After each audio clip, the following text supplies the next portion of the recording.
días y bienvenidos a una nueva jornada de webinar casos clínicos de enfermedades raras en la Sociedad Valenciana de Farmacia Hospitalaria. Y hoy tenemos un compañero que trabaja en el Hospital de la Vega Baja, en Orihuela, que, bueno, la verdad es que yo he repasado la presentación y está fenomenal. Enhorabuena. Gracias. El ponente será Gabriel Martínez Orea y está tutorizado por Carlos de Besa García y nos va a contar qué es la dermatomiositis juvenil y, bueno, las posibilidades de tratamiento. Dermato suena piel, miositis suena músculo. Vamos a ver si va de esto o no. Cuando quieras, Gaby. Perfecto. Un segundito. Vamos a ver. Vale. ¿Se ve ya en grande?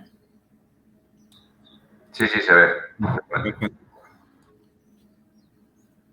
Bueno, pues no estaba muy desencaminado. Tiene que ver con la piel y tiene que ver con el músculo. Para ponernos un poco en contexto, bueno, este es el índice que voy a seguir. Y la dermatomiositis se encuadra dentro de las miopatías inflamatorias idiopáticas y produce afectación muscular y en la piel. Si bien es cierto que puede alterar otros órganos, como es el caso de los pulmones y el corazón. Catalogada como enfermedad rara, presenta una incidencia de 5 casos al año por cada 1.000.000 de habitantes y una prevalencia que se sitúa en torno a los 7 casos cada 100.000 habitantes. Es el doble de frecuente en mujeres y la padecen tanto niños como adultos, con 2 picos de prevalencia en torno a los 4 y los 14 años y alrededor de los 40 y los 60. Respecto a las características clínicas, como he comentado, puede producir alteraciones musculares, que se traduce en una debilidad muscular simétrica y progresiva, que inicia siendo proximal hasta hacerse distal, afecta sobre todo a la zona de los muslos, los hombros, los brazos, el cuello.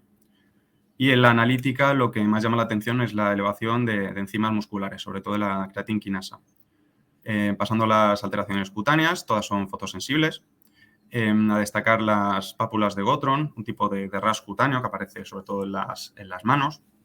El exantema en heliotropo, que afecta a los párpados, sobre todo. Se produce como una decoloración violácea con cierto grado de edema. La calcinosis cutánea, mucho más prevalente en la forma juvenil de la enfermedad. Y algunas vasculopatías, como es el caso del síndrome de Raynaud. Dentro de las alteraciones sistémicas, lo más frecuentes es las alteraciones pulmonares, con la aparición de disnea de esfuerzo o de enfermedad pulmonar intersticial. Y ahora mismo se está investigando el papel que tendría la dermatomiositis en el desarrollo de ciertas neoplasias, como de páncreas, de ovario, de pulmón, sobre todo algunos pacientes que presentan unos autoanticuerpos. El origen es desconocido. Inicialmente se teorizó el papel que tenía la activación del sistema del complemento y los depósitos del MAC en células endoteliales en regiones musculares. Lo que pasa es que con el tiempo, sobre todo a la hora de analizar las biopsias musculares de los pacientes, se vieron ciertas inconsistencias, como que no todos los pacientes presentaban estos depósitos del MAC y que tampoco estaba definida del todo la asociación entre la depleción capilar y la atrofia muscular. Lo que sí se sabe es que existe relación con algunos factores ambientales, genéticos e inmunes. Dentro de los factores ambientales, bueno, más habituales, la exposición a radiación ultravioleta, las infecciones por algunos virus, como el caso del Coxsackie B, el enterovirus o el parvovirus, la toma de algunos medicamentos, algunos antineoplásicos, como es el caso de la ciclofosfamida y la hidroxiurea, y el tabaquismo. Dentro de los factores genéticos encontramos variaciones alélicas, sobre todo la que se presenta en el haplotipo 8.1, y algunos polimorfismos, como el del promotor del factor de necrosis tumoral alfa.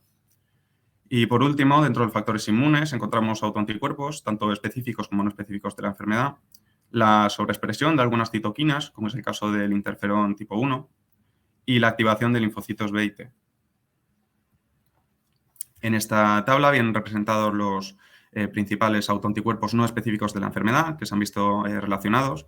Los más prevalentes son los anticuerpos antisintetasa y dentro de estos los anti-HO1.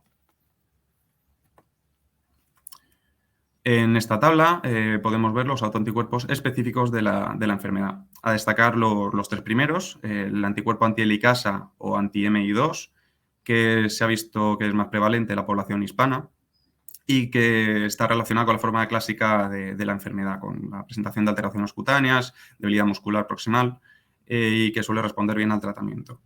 Por otro lado, tenemos los anticuerpos anti-TIF1, previamente conocidos como los anticuerpos anti-P155-140, que en el caso de adultos se han visto relación con el desarrollo de neoplasias, pero en la dermatomiositis juvenil no. Estos pacientes sí que serían más refractarios al tratamiento y presentarían una peor enfermedad cutánea. Por último, encontraríamos los anticuerpos anti-MDA5, que suelen presentarse en la forma amiopática de la enfermedad. Respecto al diagnóstico, en 1975, Bohan y Peter desarrollaron unos criterios diagnósticos que consistían en 5 ítems: la presentación de lesiones cutáneas, la debilidad muscular proximal y simétrica, elevación de enzimas musculares en suero, alteraciones en el electromiograma y anormalidades en la biopsia muscular. Lo que se ve sobre todo es necrosis de fibras musculares e infiltrados celulares. Siempre se tienen que presentar las lesiones cutáneas y en caso de aparecer 3 criterios más, el diagnóstico sería definitivo, con 2 criterios más sería probable y con 1 más posible. A día de hoy estos criterios se utilizan sobre todo como apoyo en el diagnóstico, ya que disponemos de otras herramientas, como es el caso de los títulos de autoanticuerpos. Pasando ahora al tratamiento, disponemos de varias líneas de tratamiento. Una línea inicial, la elección sería la combinación de corticoides sistémicos junto con inmunosupresores. En el caso de los corticoides, la prednisona sería el gold estándar inicial. En caso de una presentación grave de la enfermedad, como es el caso de afectación pulmonar, disfagia, una presentación muy brusca de la debilidad muscular, se podrían emplear pulsos de metilprednisolona durante 3-5 días. Dentro de los inmunosupresores encontramos el metotrexato a dosis semanal o el micofenolato de mufetilo a dosis altas. Y por último también se podría emplear la hidroxicloroquina combinado con los anteriores para controlar los síntomas cutáneos. A la hora de pasar a una segunda línea no existe consenso de cuánto hay que esperar. Sí que se suele recomendar esperar unos de 3 a 6 meses antes de pasar, o en caso de recaída durante el tapering de corticoides. En esta segunda línea encontraríamos el tratamiento con rituximab y con inmunoglobulinas intravenosas. Dentro de una tercera línea encontraríamos los inhibidores de calcineurina, la ciclosporina o el tacrolimus, pudiendo emplear el tacrolimus vía tópica en caso de enfermedad cutánea refractaria al tratamiento con corticoides tópicos. Y por último, en una cuarta línea, pues encontraríamos otros fármacos como el abatacept, la azatioprina o la ciclofosfamida. Hay que recordar que las alteraciones cutáneas son fotosensibles, por lo que en estos pacientes se recomienda el uso de protector solar. Y la actividad física no está contraindicada, incluso se ha visto que mejora la capacidad aeróbica de estos pacientes. Pasando ahora a las nuevas líneas terapéuticas que se están investigando, se está empezando a ver el papel que tiene la vía de señalización intracelular JAK en esta enfermedad. Brevemente, esta consiste en una serie de proteínas citoplasmáticas, la JAK1, 2, 3 y la tirosinquinasa 2, que se sitúan asociadas a receptores de citoquinas en forma de dímeros, por lo que cuando una citoquina se une a su receptor, produce la activación de estas proteínas. Estas fosforilan unos factores de transcripción intracelulares, las proteínas STAT, que se desplazan al núcleo e inducen la transcripción de determinados genes proinflamatorios. Por lo que teóricamente el bloqueo de esta vía, usando algún fármaco, debería bloquear o al menos ralentizar toda esta cascada inflamatoria que se produce en la enfermedad. Los fármacos que hasta ahora se han probado son 3, el ruxolitinib, el baricitinib y el tofacitinib, siendo este último el que más experiencia se tiene. Y la mayor parte, debido a la naturaleza de enfermedad rara que tiene la dermatomiositis, consisten en casos clínicos o en series de casos con pocos pacientes. Sobre este fármaco, es un inhibidor JAK de primera generación que inhibe principalmente las proteínas JAK1 y 3, por lo que bloquea la vía de activación del interferón tipo 1, que ya he comentado que está relacionada con la enfermedad. A día de hoy está indicado en artritis reumatoide, psoriásica, colitis ulcerosa, espondilitis anquilosante y artritis idiopática juvenil. El año pasado, la Agencia Española de Medicamentos publicó un comunicado alertando del riesgo aumentado que tienen los pacientes que ingieren este fármaco de desarrollar un evento cardiovascular o desarrollar una neoplasia, por lo que se ha pasado a no recomendar su uso en mayores de 65 años, en fumadores o en exfumadores. También se ha visto que puede producir la reactivación del virus del herpes y de la tuberculosis. Es de administración oral y a día de hoy hay 2 presentaciones comercializadas de 5 miligramos y de 10 miligramos. Respecto a la experiencia que tenemos con este fármaco en la enfermedad, un ensayo abierto realizado en 11 pacientes con dermatomiositis, se les administró el tofacitinib durante 12 semanas y se evaluó su eficacia en términos de recuperación de fuerza muscular, de extensión de enfermedad cutánea, etc. Se vieron que los 11 pacientes mejoraron en todos los ítems del objetivo del estudio con una buena tolerabilidad al fármaco. Otro ensayo abierto realizado en 3 pacientes con dermatomiositis juvenil, en este caso, de características muy similares al estudio anterior. Observaron que los 3 pacientes mejoraron la fuerza muscular, resolvieron la enfermedad cutánea, mejoraron la calidad de vida diaria e incluso consiguieron retirar el tratamiento con corticoides. A día de hoy hay un ensayo en fase de reclutamiento que tiene por objetivo reclutar a 20 pacientes. De momento el estudio que más pacientes ha reclutado con dermatomiositis y se pretende evaluar la eficacia del tofacitinib en esta enfermedad. Dado que se trata de un uso fuera de indicación, se acoge al Real Decreto por el que se regula la disponibilidad de medicamentos en situaciones especiales y, según este Real Decreto, el médico debería informar al paciente, obtener el consentimiento informado, notificar las reacciones adversas derivadas del tratamiento y emitir un informe que justifique la necesidad clínica del medicamento para que posteriormente lo autorice dirección médica. Pasando ahora al caso clínico, se nos presenta una mujer de 19 años, nacida en Paraguay, sin reacciones adversas medicamentosas ni antecedentes de interés, que en abril de 2020 acude remitida de un centro privado a urgencias por presentar edema en párpados y labios, un exantema generalizado y odinofagia y astenia que le impide realizar actividades básicas de la vida diaria. En la exploración física, lo más llamativo es la aparición de lesiones cutáneas en las manos que recuerdan a pápulas de Gottron, en los miembros superiores, en la espalda y un exantema en heliotropo con un edema bipalpebral que se le extiende al resto de la cara. También debilidad muscular proximal que se inicia en miembros inferiores y se irradia a miembros superiores y afectación sistémica con una leve disfagia. En la analítica, lo más llamativo es la elevación de la creatinquinasa por encima de las 5.000 unidades por litro y la electromiografía y la resonancia magnética confirman la afectación muscular. Se realiza una tipificación de anticuerpos, dando positivo para el anticuerpo anti-TIF1, que, como he comentado previamente, en caso de adultos podría estar relacionado con el desarrollo de neoplasias, por lo que se realiza una interconsulta de ginecología para que evalúen a la paciente. Teniendo en cuenta los criterios que he comentado, la paciente cumplía las lesiones cutáneas características junto con otros 3 criterios, aunque posteriormente también cumpliría la biopsia muscular, por lo que hablaríamos de un diagnóstico definitivo, sumado además a los anticuerpos anti-TIF1. Por lo que se instaura un tratamiento con metilprednisolona durante 4 días, con lo que la paciente mejora con los síntomas y posteriormente pasa a prednisona oral a razón de 0,5 miligramos por kilo día, micofenolato de mofetilo e hidroxicloroquina. La paciente mejora en el dolor, se reduce su edema facial y se produce un descenso en la CK, por lo que se le da de alta. Aquí comienza la andadura de nuestra paciente, volviendo a acudir a urgencias un mes después por presentar mialgias y edemas en miembros superiores, una disfagia total para sólidos y líquidos, una progresión en la debilidad muscular y nuevas lesiones en las manos, por lo que se decide intensificar el tratamiento de prednisona y de micofenolato y se inicia rehabilitación. Tras varias visitas a urgencias, en septiembre vuelve a ingresar por presentar mialgias y un empeoramiento de las lesiones cutáneas, por lo que 4 meses después del primer brote se decide pasar a una segunda línea administrando inmunoglobulinas intravenosas.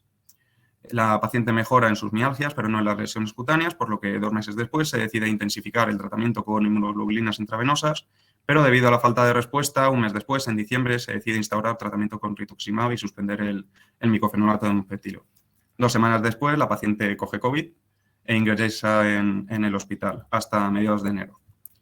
En febrero vuelve a acudir por presentar una limitación para la movilidad que le impide levantarse de la cama por sí misma y un empeoramiento bastante marcado de las lesiones cutáneas, por lo que se decide pasar a una tercera línea con la administración de tacrolimus y repetir la infusión de rituximab. En mayo, viendo la evolución tan tórpida de la paciente, se decide suspender el tacrolimus y comenzar el tratamiento con tofacitinib a razón de 5 miligramos cada 12 horas. Varios meses después, la paciente no ha presentado nuevos brotes desde el último ingreso en mayo, no ha vuelto a presentar mialgias, no tiene limitaciones articulares, ha mejorado mucho en las lesiones cutáneas y ha recuperado su capacidad física, como comentaba, para poder trabajar con su madre en una pastelería. Aquí podemos ver la diferencia al inicio del tratamiento y 5 meses después de ser tratada con tofacitinib. Lo más llamativo es la mejoría en las manos. Y a día de hoy, en marzo de 2022, la paciente presenta una buena tolerancia al tratamiento sin la aparición de efectos adversos. También presenta una buena adherencia al mismo y tampoco ha vuelto a repetir esa debilidad muscular. Respecto al tratamiento, se consiguió retirar los corticoides, el tratamiento con corticoides, y reducir la dosis con inmunoglobulinas.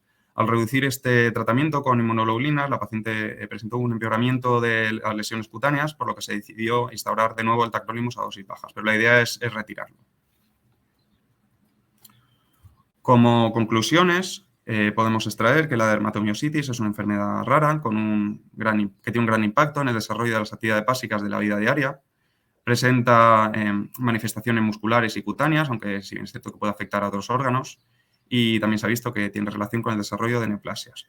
El diagnóstico se tiene en cuenta varios criterios clínicos, exploración física, analíticas y algunas pruebas complementarias como la resonancia magnética y los títulos de autoanticuerpos.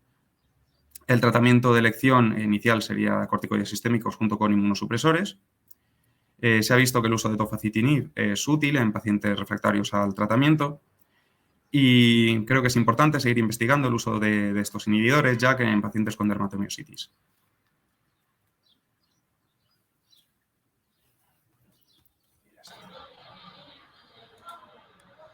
Muy bien, Gaby, muy clarito, muy concreto y nada, la verdad es que a mí me ha gustado personalmente.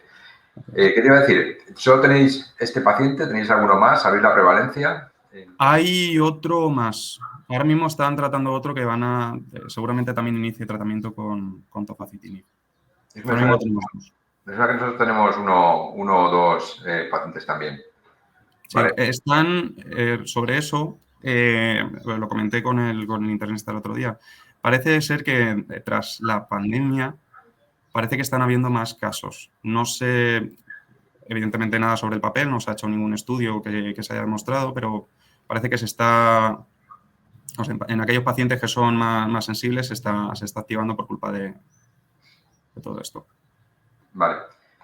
¿Tú sabes si la unidad de referencia es el Hospital Clínico de Barcelona? ¿O por qué se mandó? Tienen una unidad de referencia, sí.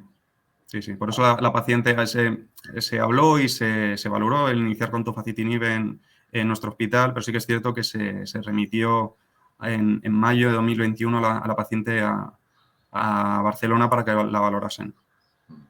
Muy bien. Bueno, podéis hacer preguntas en el chat o felicitar a Gaby, que lo ha hecho fenomenal. Y nada, yo tengo otra pregunta. ¿Cuál es la diferencia entre la dermatomiositis juvenil y la de adultos? Yo creo que igual hay alguna diferencia, me suena que se trata de diferente forma o tienen...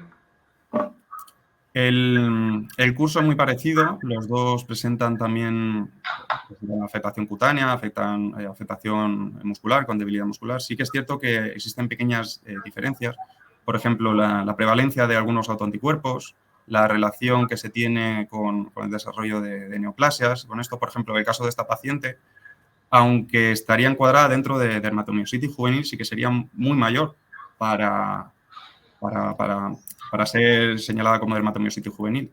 La paciente presentaba los autoanticuerpos anti-TIF1, que en caso de adultos he comentado que sí que se ha visto desarrollo con neoplasias, pero en caso de niños no. Lo que pasa es que nuestra paciente, como se situaba un poco en el limbo, no se podía descartar que tuviera algún tipo de neoplasia. También existen diferencias a nivel de la calcinosis cutánea, que es bastante más frecuente en el caso de niños, que son unos depósitos de sales de calcio que se producen sobre todo en las piernas.